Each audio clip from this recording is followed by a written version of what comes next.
നാട്ടുകൾ വിഷന്റെ news at 7 വാർത്തകളിലേക്ക് ഏവർക്കും സ്വാഗതം. വാർത്തകൾ ചുരുക്കത്തിൽ. കൂടുതൽ വാർത്തകൾക്കായി നാട്ടുകൾ വിഷൻ ചാനൽ സബ്സ്ക്രൈബ് ചെയ്യൂ.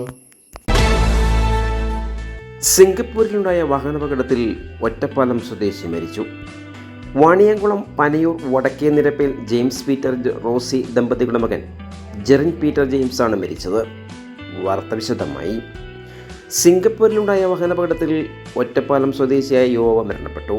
വാണിയംകുളം പനയൂർ വടക്കേ നിരമേൽ ജെയിംസ് പീറ്റർ റോസി ദമ്പതികളുടെ മകൻ ജെറിൻ പീറ്റർ ജെയിംസ് ആണ് മരിച്ചത്. 21 വയസ്സായിരുന്നു. മൃതദേഹം നാട്ടിലെത്തിക്കാനുള്ള നടപടികൾ സിംഗപ്പൂരിലെ പ്രവാസി സംഘടനകളുടെയും സുഹൃത്തുക്കളുടെയും നേതൃത്വത്തിൽ പുരോഗമിക്കുകയാണെന്നും ബന്ധുക്കൾ പറഞ്ഞു. നിയമപരമായ നടപടികൾ പൂർത്തിയാക്കിയ ശേഷം മൃതദേഹം നാട്ടിലേക്ക് എത്തിക്കും. സംസ്കാരം പിന്നീട് നടക്കും.